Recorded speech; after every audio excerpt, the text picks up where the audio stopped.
आपके साथ अनु और आप देख रहे हैं जी टीवी न्यूज चैनल। आइए नजर डालते हैं आज की कुछ महत्वपूर्ण खबरों की ओर। अहमदाबाद में एक ग्राहक जो कार खरीद रहा था, उसकी कार में खराबी आ गई, लेकिन इस तथ्य के बावजूद कि ग्राहक ने मीडिया के सामने अपनी झुंझलाहट व्यक्त की, मरम्मत में देरी हुई। इस कार के मालिक प्रभात भाई कांजी भाई गोधा ने कहा कि 15/10/2023 को मेरी कार नंबर के रूप में बेची गई थी GJ27EB6444 महिंद्रा XUV 300 कार का एक्सीडेंट हो गया।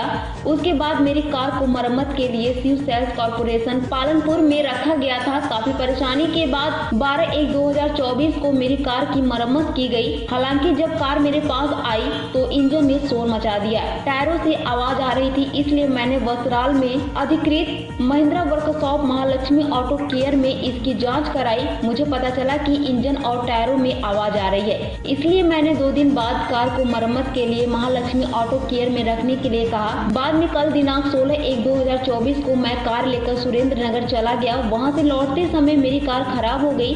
मैंने महिंद्रा रोड असिस्टेंट को फोन किया और उनका आदमी आया और मेरी कार स्टार्ट की। पेश अहमदाबाद से नीता लिंबाचिया की खास रिपोर्ट।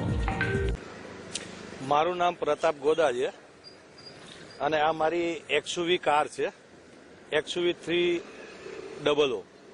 ગાડી નંબર છે GJ27EB6444।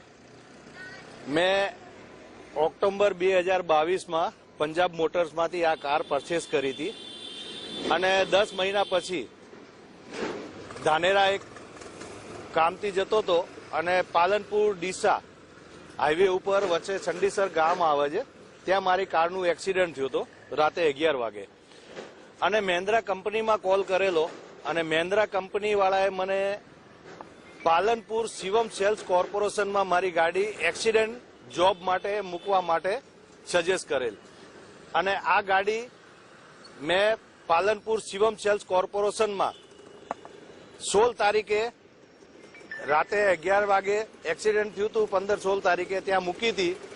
એ પછી લગભગ 3 મહિના થઈ ગયા છે મારી ગાડીને। આજે આ 17 તારીખ આવશે, કમ્પ્લીટ 3 મહિના થશે અને 1.5-2 મહિના સુધી ગાડીવાળાએ શિવમ સેલ્સ કોર્પોરેશને આ ગાડીમાં કશું કર્યું જ નથી। પછી હું ફેસબુક ઉપર લાઈવ આવ્યો હતો અને ફેસબુક ઉપર પોસ્ટ મૂકવામાં આવી ત્યારે એ લોકોએ ગાડી રિપેરિંગ કરી અને 10 દિવસમાં ગમે તેમ ફટાફટ જે થયું કરી ગાડી કરીને મને આલી દીધી અને પછી કીધું કે તમારી ગાડી ઓકે છે, લઈ જાઓ। પણ પરંતુ જ્યારે હું ગાડી લેવા પાલનપુર ગયો ત્યારે આ ગાડી એકદમ થર્ડ ક્લાસ તરીકે રિપેર કરેલી હતી। આગળ આવીને પાછી બંધ પડી ગઈ। સુરેન્દ્રનગરથી અમદાવાદ આવતા રસ્તામાં 3 વાર મારી ગાડી બંધ પડી। હું મારી મિસિસ 2 જણા હતા, રાતનું અંધારું હતું, લોકોને ભઈ બાપા કહી અને મારે ગાડી ચાલુ કરે ધક્કો મારીને ચાલુ કરાવવી પડી।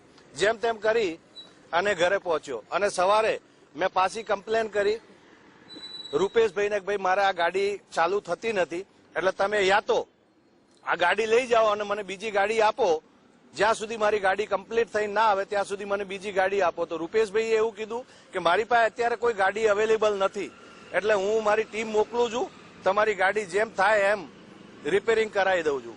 પણ મને ખબર છે આ ગાડી રિપેરિંગ થાય એવી નથી। એ લોકો બહુ હેરાન કર્યું છે મને અને અત્યારે મારી તમારા મીડિયા વતી તમારા માધ્યમથી મહિન્દ્રા એન્ડ મહિન્દ્રા કંપનીને એવી જાણ કરવી કે તમારા ડીલર આવી રીતે અમને હેરાન પરેશાન કરે છે, તો પ્લીઝ શિવમ સેલ કોર્પોરેશનને તાત્કાલિક આદેશ કરે કે મને બીજી ગાડી આપે, જ્યાં સુધી મારી ગાડી કમ્પ્લીટ ના થાય ત્યાં સુધી। અને થોડી વારમાં મહિન્દ્રા કંપનીનો ટેકનિશિયન બી આવે છે અહીંયા, એ ગાડી ચેક કરવા માટે અત્યારે આવે છે, પણ ગાડી કમ્પ્લીટ થતી નથી।